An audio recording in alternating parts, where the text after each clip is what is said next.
And we are live. Welcome into the Arena Gaming News morning show for Thursday, November 3rd, 2022. I'm your host, Expat, along with my co-host, Burley of Burleyman Gaming.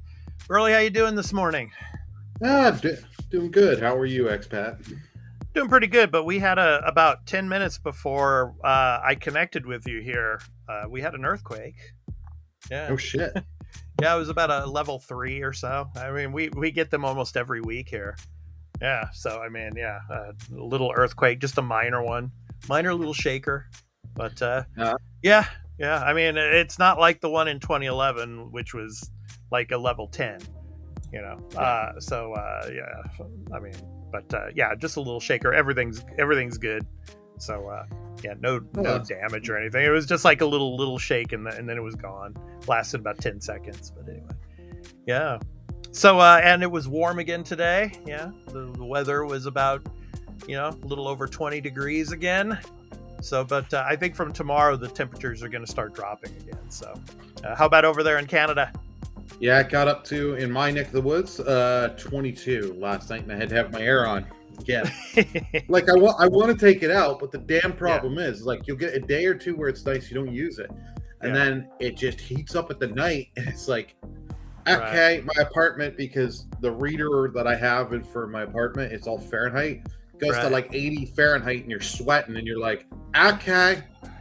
Because mine is like, my apartment building is a brick construct building, and it's great for retaining heat. It's great for the winter. For the summer and every other time, sucks ass. Yeah. Well, we, of course, when it comes to video games, of course, it's going to start heating up here, Burley, because, we got God of War Ragnarok coming out soon, obviously, for those that are actually waiting for the game and not trying to spoil it. And, you got Sonic Frontiers, you got Pokemon coming out soon. So, yeah, it's going to be heating up and all. So, just want to let everybody know that's new to the channel here. This is the Arena Gaming News Morning Show, which is a supplement to the Arena, a multi-platform gaming news podcast that we do weekly. This morning show is Monday through Friday, so in the morning. So we really appreciate all of you that are coming in and watching us. So thank you so much. So in our episode today, we're going to be talking about Activision Blizzard again. We got the CWA, and we got the potential of unionization. We're going to talk about that. We're going to talk about Deus Ex. We're going to be getting a new Deus Ex game. So we're going to talk about that a little bit later, as well as our topic of the show. And, we will get to that later. But before we jump into the Activision Blizzard story, Burley, let's go ahead and fly the drone early. Okay, so get that drone controller ready, and let's go ahead and fly it. Okay. So we'll be back right after the drone flight. Yep.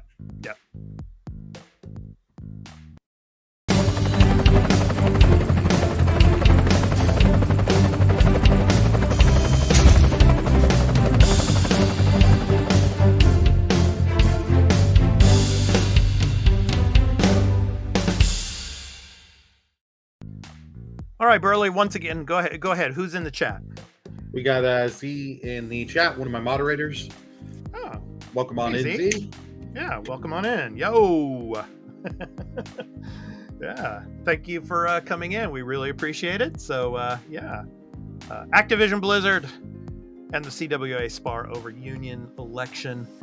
Yeah, silenced employees' accusations is what's going on here. So I will give you, for all of you video viewers here, of course, this is exclusive to the Arena Productions YouTube channel.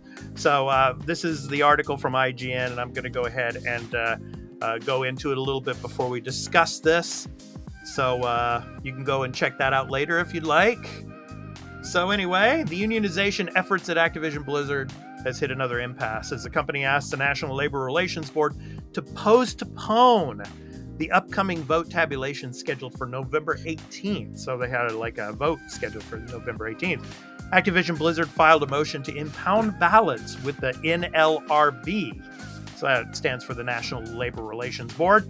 And the votes tally be postponed as part of an earlier request to revisit a ruling that qualified the Blizzard Albany Q&A team as its own bargaining unit. argument is that publicizing the votes could affect a vote if it's later decided that the unionization vote be held studio-wide and not just within the Q&A testing team.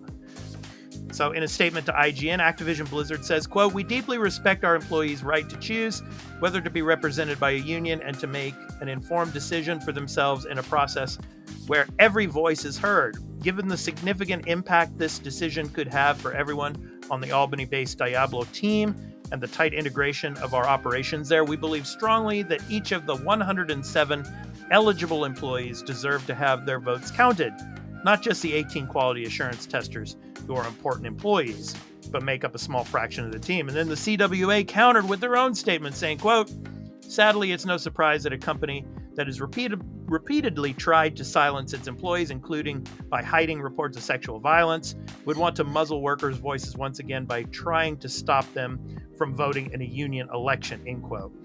The CWA adds that, quote, "Instead of staying neutral, Activision's management continues to present the same failing arguments in a desperate attempt to interfere with workers' legal rights to make their own decisions about forming a union and negotiating a collective bargaining agreement," end quote. So Burley, yeah, basically it seems like Activision Blizzard is trying to make it seem like we want all of our employees to be able to vote on this.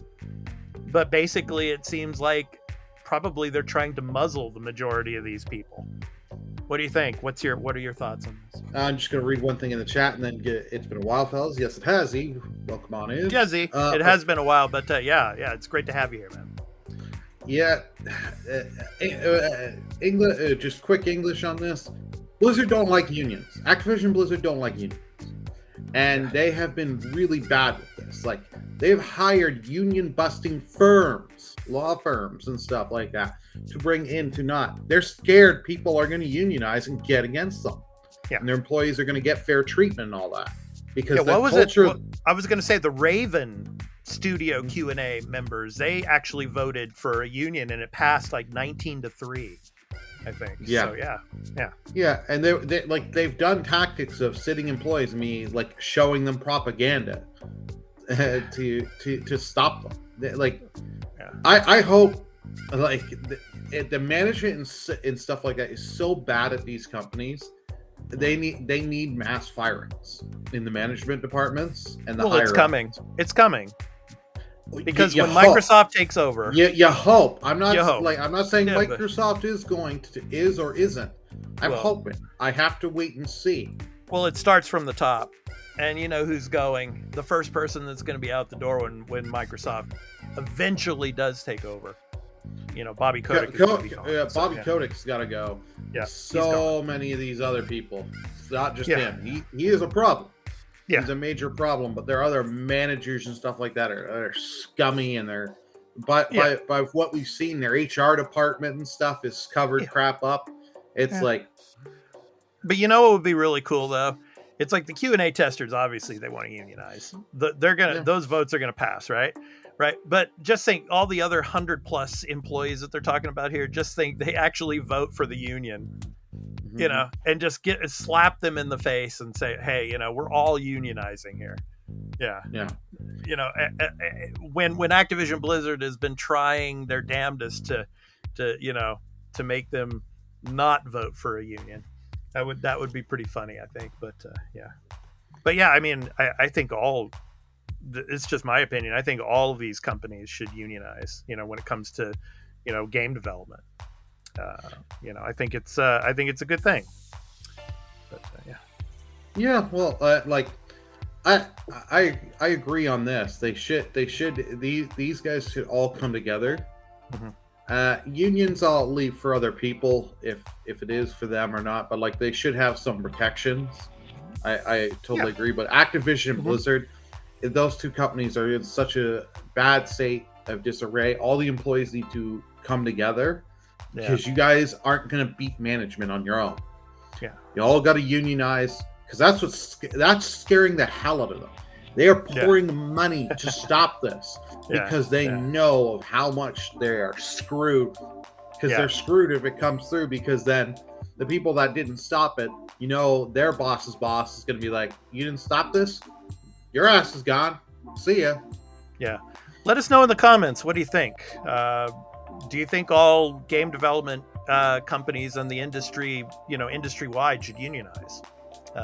We'd be interested to hear what you have to say about that. So let us know. All right, it's time to move on to our next story. So, Burley, do you miss Adam Jensen?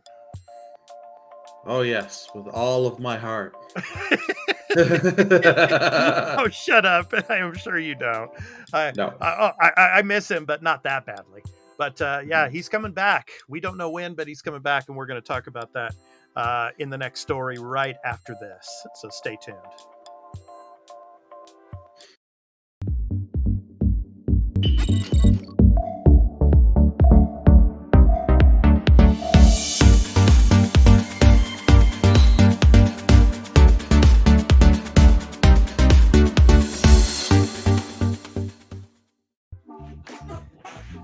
A new Deus Ex game is reportedly in early development at Eidos Montreal. Obviously, Embracer Group, they bought out these developers, of course, Crystal Dynamics as well, and obviously there's a new Tomb Raider game that's going to be coming down the pipeline. I'm really excited about that. Now, Burley, that is who I miss truly with all of my heart, is Lara Croft. Yes. Yeah. So. Yeah. So anyway, what's her name? Camilla Luddington is the voice. Yeah, actress. she did an awesome job. Yeah, she is awesome. Yes, and she's on. I think she's on Grey's Anatomy too, the TV show. So okay. Anyway, so this is from Video Games Chronicle, and obviously I will give you guys the link to that here, so you can check out the story on Video Games Chronicle. So, new Deus Ex game is reportedly in early development at Eidos Montreal, right up your alley, Burley. You're not too far away from Montreal. So, yeah. about 6 hours. Yeah, about 6 hours or so. Yeah. So anyway, according to Bloomberg reporter Jason Schreier, who claimed on Tuesday that the studio is also working on a new IP and collaborating with Microsoft on Xbox games, including Fable. So, new Deus Ex game reportedly in early development there. Embracer Group recently acquired a large part of Square Enix's Western development arm for $300 million, including Crystal Dynamics, Eidos Montreal, Square Enix Montreal, and a catalog of IPs including Tomb Raider, Deus Ex, and Thief. Yeah. So, on Tuesday, Bloomberg reported that Embracer plans to close the studio formerly known as Square Enix Montreal, just weeks after it was rebranded as Onoma. In a series of follow-up tweets, Schreier claimed some Onoma staff would be moving to Eidos Montreal and providing an unofficial update on that studio's current projects. Quote, Eidos Montreal, which remains intact, canceled the Stranger Things-inspired Kids on Bikes game that was rumored recently, he said, end quote. So it's now reportedly working on a new IP that was recently rescoped. The Deus Ex game that's, quote, very, very early, end quote, in development, and, quote, code dev partnerships with Xbox, including Fable, end quote. So, Burley, what do you think of this, man? I don't think this game is probably going to be around until like 2026, 2027, but hey, we're getting Adam Jensen, and we're getting more Deus Ex. What do you think? More like 2025, because the new trend is get it out early, and like Todd Hart said, it's not how you launch, it's how the game finishes after you've patched it. Yeah. I think you're right. It's probably like 2026. Yeah, I've never played any of the Deus Ex games, but yeah, I hope what they come out with is good. It's sad to see that the one company, they bought it, rebrand it, and then it's like, yeah, you're just going to become part of Eidos Montreal. Yeah. It's like what we rebrand you, and then we decide to just get rid of the company. Just that is a waste of freaking money. Yeah. Like, you could have just had it called rebranded as Eidos Montreal Team C or whatever, right? And just kept it there. Eidos Montreal Onoma. Yeah, exactly. Yeah. That's all you had to do, but yeah, people are dumb and waste money. Yeah. Did you play Mankind Divided, the last Deus Ex game? I really enjoyed that one. I never played any of them. I keep meaning to, but I see. Okay, but anyway, I've heard there's some really good games in the series, and then I've heard there's some not so good ones in the series. Mankind Divided was really good. I thought I liked the story, obviously, and Adam Jensen's a cool character. All cybernetic implants and all. It's really cool. I mean, the swords for the arms was pretty cool. So you should try it. I played Mankind Divided on PS4, so it's good stuff. But there's some updated news from Eidos Montreal. So another Deus Ex game. So I'm excited for it. I'm sure a lot of you will be when it comes. We probably in the next couple of years at E3 we'll get a little teaser trailer for it, most likely. So. Oh yeah. So until then. All right, Burley. It's time to talk about our next topic, which is PSVR2 games, which leads into our topic of the show, and we're going to get to that right after this. So stay tuned, everyone.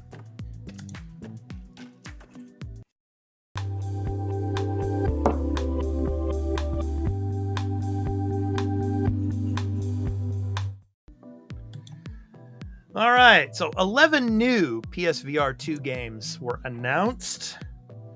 We have the Dark Pictures, Switchback VR, Cities VR, Enhanced Edition, Crossfire, Sierra Squad, and more. So I'm going to go ahead and read some of those off, and I'll let you, all of you video viewers, see the link here to the PlayStation blog, where you can see all of these new PSVR 2 games that were announced. So I'm going to read off most of them for you here. So Dark Pictures Switchback VR is a fast-paced roller coaster action horror shooter where players shoot weapons at enemies while riding along on rails. But what's interesting about this, of these 11 games that were announced, Burley, only the Dark Pictures Switchback VR and Crossfire Sierra Squad appear to be exclusive to PSVR 2. So the other 9 titles are already available on other formats and appear to be either ports or enhanced versions of PSVR titles, which is quite interesting here. So anyway, Crossfire Sierra Squad is a VR first-person shooter developed by Smilegate. The Light Brigade, a single-player roguelite developed by Funktronic Labs, which will be a cross-buy PSVR and PSVR 2 title. Cities VR Enhanced Edition, a VR adaptation of the city-building game Cities Skylines, currently already available on MetaQuest. Cosmonius High, a high school-based developed game by Alchemy Labs, the creators of Job Simulator, currently already available on Steam VR, Burley, and Quest 2. Hello Neighbor, Search and Rescue, a VR take on the popular Hello Neighbor series, coming to both PSVR and PSVR 2. Jurassic World Aftermath Collection, so a compilation of both Aftermath games, which were previously released on MetaQuest. So you got a bunch of games here that are also on the Meta. Pistol Whip VR, an enhanced version of 2019 title Pistol Whip, which is already on Quest and PSVR. Zenith: The Last City, an enhanced version of the Quest and PSVR MMORPG. Owners of the PSVR version will be able to upgrade for free. After the Fall, an enhanced version of co-op VR shooter released in 2021 for Quest and PSVR. Owners of the PSVR version will be able to upgrade for free. And finally, Tentacular, a port of the physics-based Octopus game, currently available on Quest 2 and Steam VR. So where, Burley, is Half-Life Alyx in this list? Yeah, I don't see it. It is not in this list. That is disappointing. But as you said, some of these games are on other platforms, because the thing is, VR is niche. Yeah. So they're going to port games to all the freaking VR devices they can, because they're in the business of making money. You can't be exclusive to these platforms fully. Valve has enough money; they're just going to do whatever they want. Between their Steam sale, Steam itself, the Steam Decks, and everything. Half-Life Alyx would have helped PSVR VR2. Because I'm sorry to say, but this thing not having backwards compatibility just really hurts this. This thing, in my opinion, it's dead on arrival. And let's go ahead and just jump right into it, Burley. Let's get to the topic of the show here. So, because I mean, you know, there's some things I really have to say about this. So I'm going to go ahead and show you guys the image here. PlayStation VR2 release date and price have been revealed. And of course, you can see that the link is below for the IGN article to that. So I'm going to read a little bit of that for you here to give you the information. So PSVR2 will officially be released on February 22nd, 2023 for $550 US. And pre-orders will begin on the 15th of this month, on November 15th. So as revealed by the PlayStation blog, and you can go check that out at the PlayStation blog, PlayStation VR2 will include the PSVR2 headset, PSVR2 Sense controllers, and stereo headphones. There will also be a PlayStation VR2 Horizon Call of the Mountain bundle that will retail for $600. $600. And it will include everything from the standard edition plus a PlayStation Store voucher code for Horizon Call of the Mountain. And also launching on February 22nd will be the PlayStation VR2 Sense controller charging station for an additional $50, which allows players to charge their controllers, quote, through a simple click-in design without having to connect to a PS5 console, freeing up the console's USB ports. So, okay, Burley, let's do a little thought experiment here. Okay. A little thought experiment. Okay, you live in Canada, right? Yep. And you, of course, have a lot of snow there in Canada, right? Yeah. Yeah. Let's imagine you just bought a new car. And let's say that the new car is like the PS5, right? But you just bought a new car. Like earlier this year. But now you have to change your tires because obviously if you want to drive your car in the snow, you're going to need snow tires, winter right? tires. Yeah. Right. Well, just think, if the snow tires, they tell you, are more expensive than the car that you just bought. Do you think you're going to buy those snow tires? No. Of course not. But here's my thing on this. Yeah. I'm willing to be a little more fair on the VR2 pricing. If you look at what the specs that it's giving you and comparing it to the higher up VR units, they're doing this for a reason. Because those VR tech is not cheap. Like high-end VR tech is not cheap. Sony doesn't want to take a loss on this. They want to make a profit on each unit sold. Okay. Not much of a profit, but a profit nonetheless. Yeah. So that's why the VR2 is so expensive at launch. Well, it's because of the controllers too. Because the original PSVR didn't have any controllers, and it sold for $400. You know. Yeah. So. Yeah, but not giving Horizon that I have to pay more to get Horizon. Yeah. That's mistake. That's mistake like number 2. Number 1 is not having PS1 VR back, because I as much as I want to try Horizon, I will just wait at the Horizon game. I will wait for this at a Best Buy kiosk somewhere, or some kiosk somewhere. Play the 20 minutes in there that they'll let me play it and be like, good enough by me. Never unless they change their tune and give you an update saying we're putting PS1 VR. I don't care about this thing. This thing's dead on arrival. The price is going to be an issue for a lot of people. Yeah. But it's like, what benefits are we getting? Like, the wireless charging thing. Yeah, cool. If you buy that charging thing. I don't think it's just me. I mean, I understand you're talking about the specs and all, and there's really high specs and all, but to make it cost more than an actual console, which you need the console to power this thing and to use it. Yeah. I just think, it's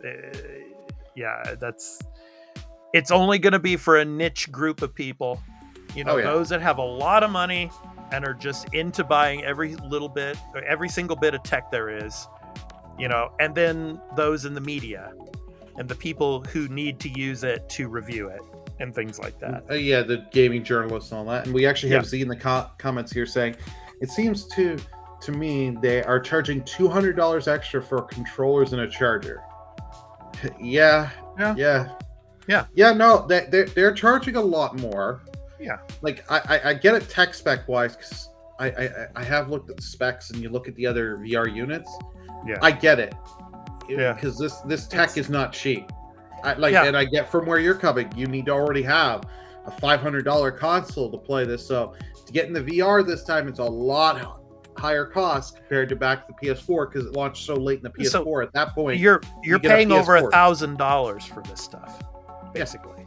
Yeah. I mean, yeah, it's just, I mean, and most people who do actually buy this, who are gonna get those snow tires, they're gonna play this thing for maybe 2 months or 3 months at the most, or they're gonna play it for a week and then it's gonna go back in the box and collect dust like the original PSVR. You know, go ahead. How many developers are gonna want to develop for this? Because the market on VR is niche as it is. Yeah. And then Sony's gonna want you to be exclusive to PSVR2. They don't want you going to Meta. They don't want you going to all the others, right? Yeah. So you got to hope you're caught. Like you sell a lot on PSVR2 to the install base, whatever the install base that it's going to be. And it's like, if I'm a developer, why would I even want to waste my time into VR? Like, there's cool stuff you could do with VR. I would wait. Honestly, I would go into another market, wait 10 years for VR tech because the tech has not caught up. It's going to take a long time for VR tech to get there. Well, when it does get there, it's going to be even more expensive. The problem is that these pieces of technology are way too expensive for the common people that are out there buying, common consumers, I should say. Oh, yeah. You know, and if you want this to be a mainstream market, you have to make it affordable for the mainstream consumers, and it's just that's not happening. Yeah, it's not happening. Sony is also not in the state. They can take a loss on this.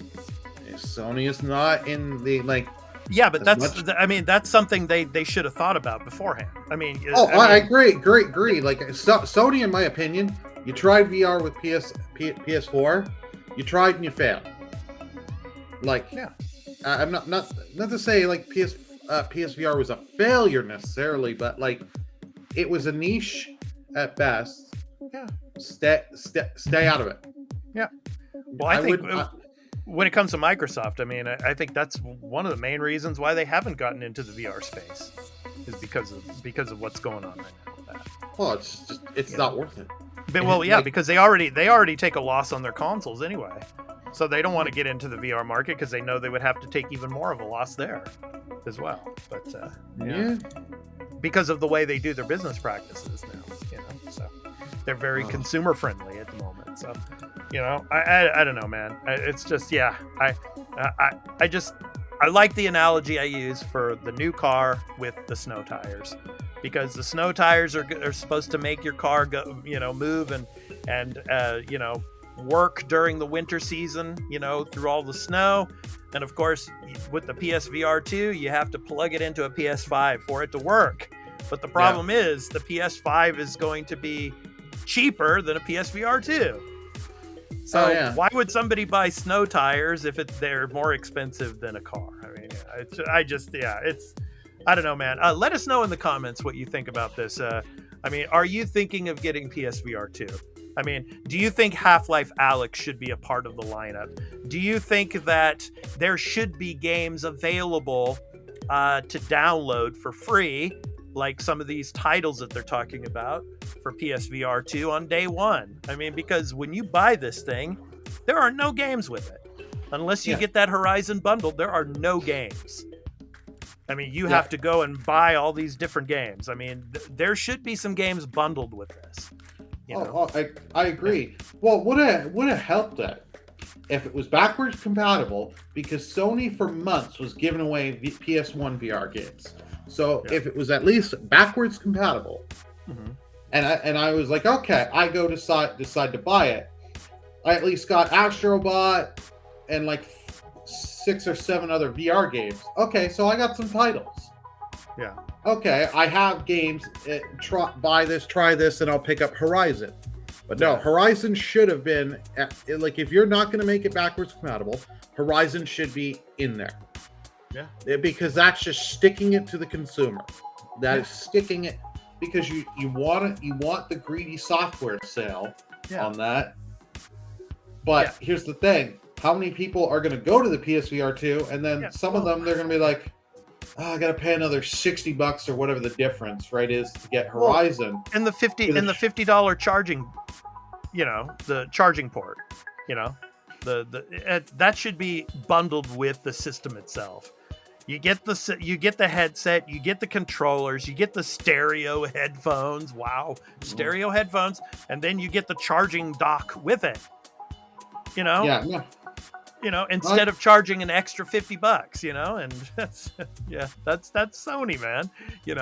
Each little thing here and there, so make a little bit of extra buck here and there, off of the consumer that's gonna be suckers and go out and buy these things, when they should be bundled with the system itself.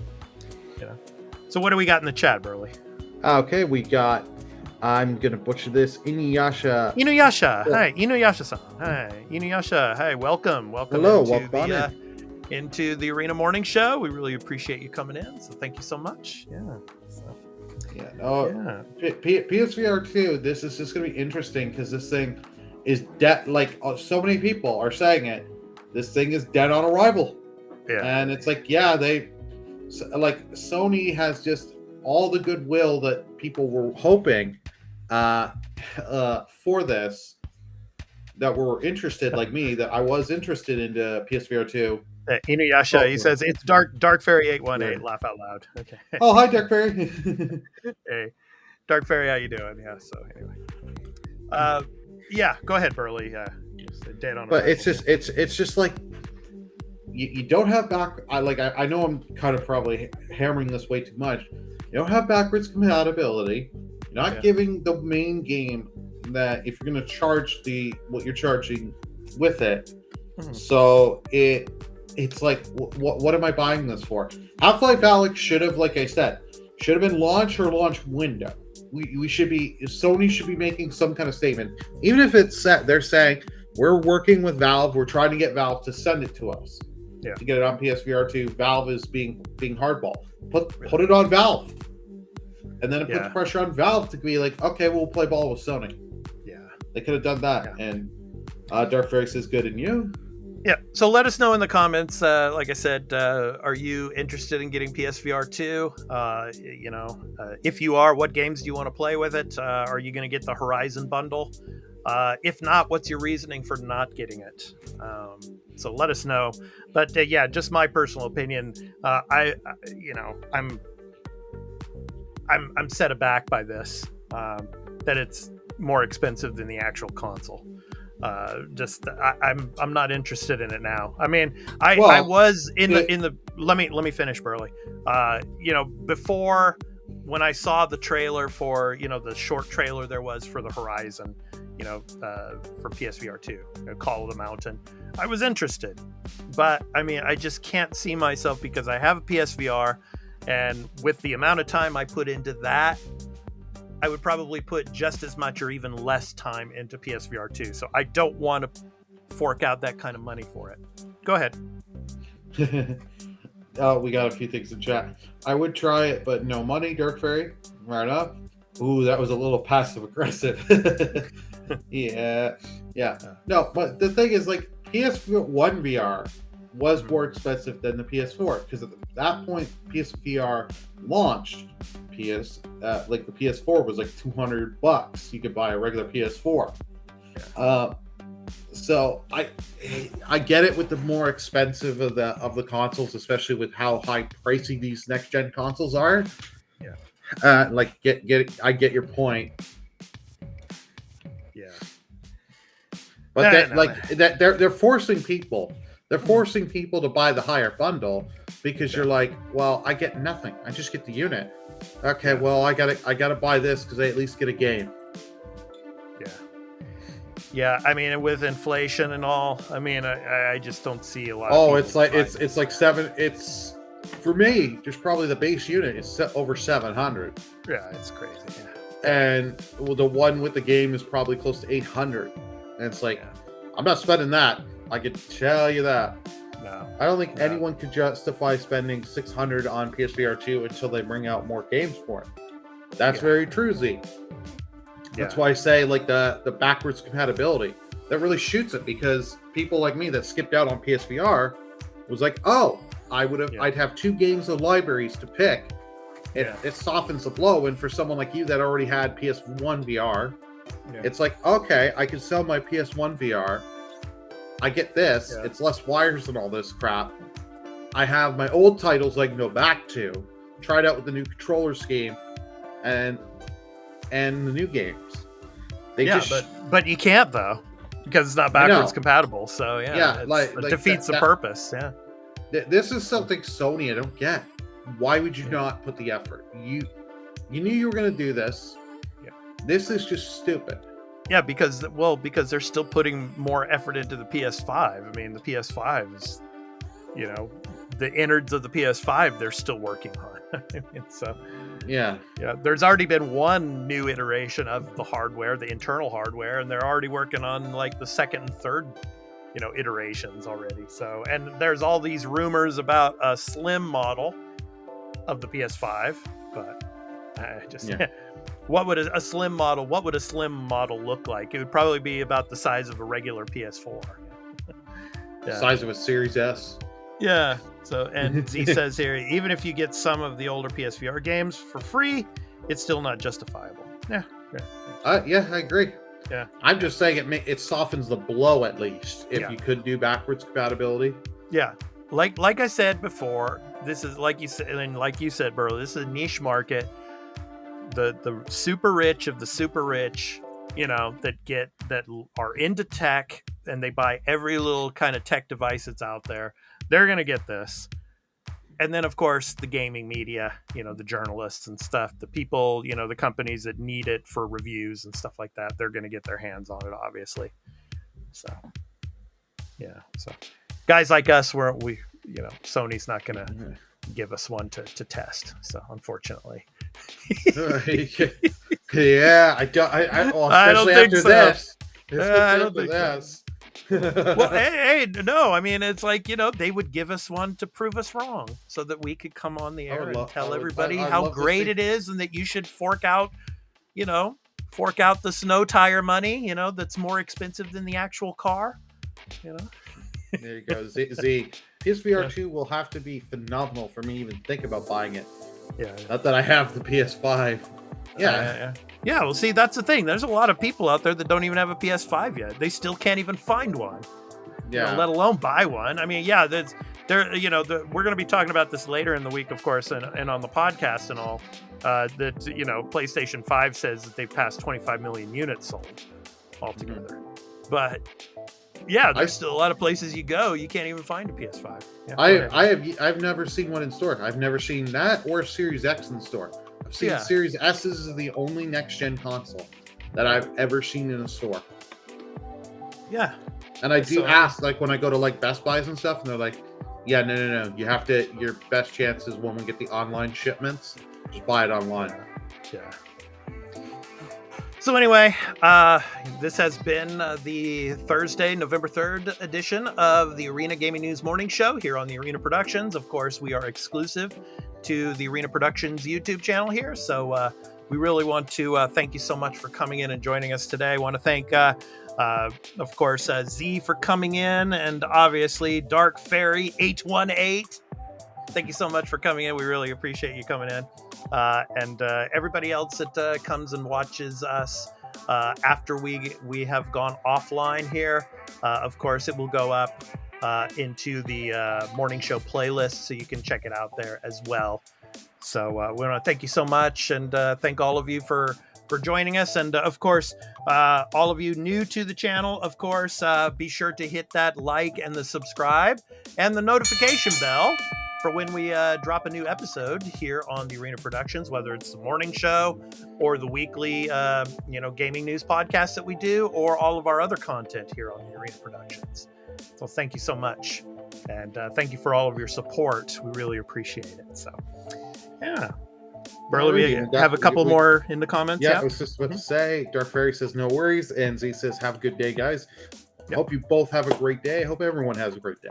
Yes. So thank you so much, and we hope to catch you tomorrow for the Friday edition of the morning show. So I've been your host, Expat, along with my co-host, Burley of Burleman Gaming. We hope to catch you tomorrow. So take care, everyone. Peace Take care, everyone. out.